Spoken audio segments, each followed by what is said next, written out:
I got so much motherfucking design on right now.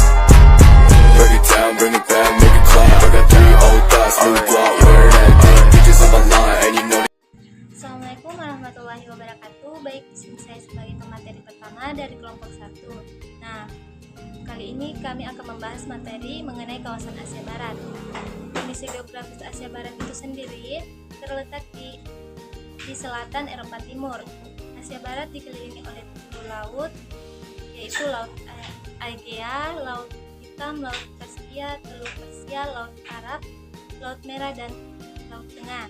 Terdapat 3 pulau besar Asia Barat, yaitu Siprus, Bahrain, Soekarto milik Yaman. Adapun pegunungan yang membentang di daerah Asia Barat seperti pegunungan Zakros yang terletak di Iran dengan pegunungan Taurus yang terletak di Turki.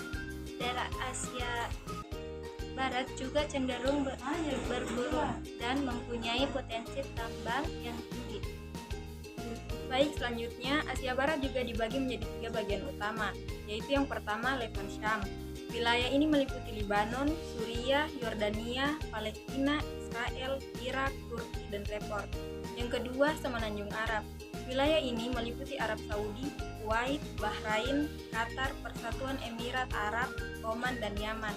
Yang ketiga Kaukasus. Wilayah ini meliputi Azerbaijan, Armenia, dan Georgia.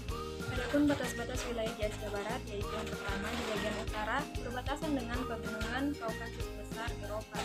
Yang kedua di bagian barat daya berbatasan dengan tanah genting Swiss, Afrika. Dan di bagian timur berbatasan dengan Asia Tengah dan Asia Selatan. Selanjutnya, konflik yang pernah terjadi di Asia Barat. Asia Barat selama berabad-abad menjadi area perebutan kekuasaan kepentingan global. Bahkan, kemunculan negara-negara di kawasan tersebut tidak bisa dilepas dari peranadidaya global.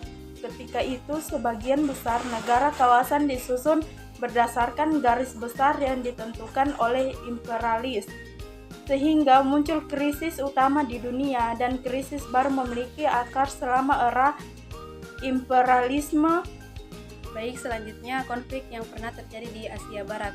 Konflik Suriah terjadi pada bulan Maret 2011 sehingga negara terpecah karena terjadi perang saudara dan mengakibatkan kematian lebih dari 346.600 orang, termasuk 103.000 warga sipil. Data 2017, 56.900 orang yang hilang dan diduga meninggal, lebih dari 70% hidup dalam kemiskinan. Baik, selanjutnya konflik Lebanon. Lebanon terdapat 4 golongan besar yang hidup di sana, seperti Kristen, Maronit, Syiah, Sunni, dan Druze.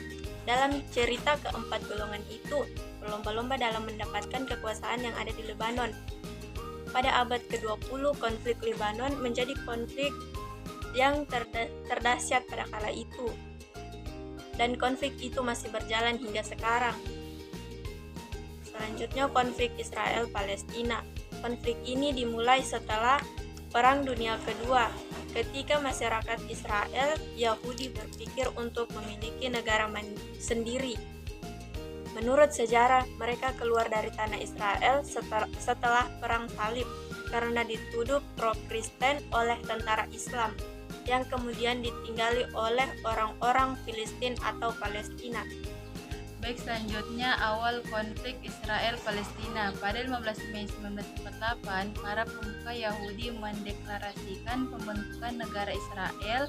Hal ini memicu penolakan bangsa Arab, Palestina, dan perang pecah, sehingga memulai konflik antar kedua negara tersebut. Dampak konflik Israel-Palestina: yang pertama, hancurnya perekonomian negara. Yang kedua, habisnya harta maupun benda masyarakat maupun negara. 3. Tidak ada investor yang masuk menanamkan modal di negara tersebut. 4. Timbulnya perselisihan antara umat beragama. Alasan dasar perebutan kota suci Yerusalem pada konflik Israel-Palestina yaitu: yang pertama, alasan ekonomi, karena kota Yahudi akan menjadi tempat tujuan para turis internasional dan para wisata dunia dalam sejarah kepariwisataan. dan karenanya pula ia berusaha merayu Presiden Yasir Arafat agar mau memindahkan Masjid Al-Aqsa dari sana. Yang kedua, alasan politis. Karena mereka ingin menjadikan kota Yerusalem memiliki sebagai ibu kota negara yang abadi menurut keyakinan mereka.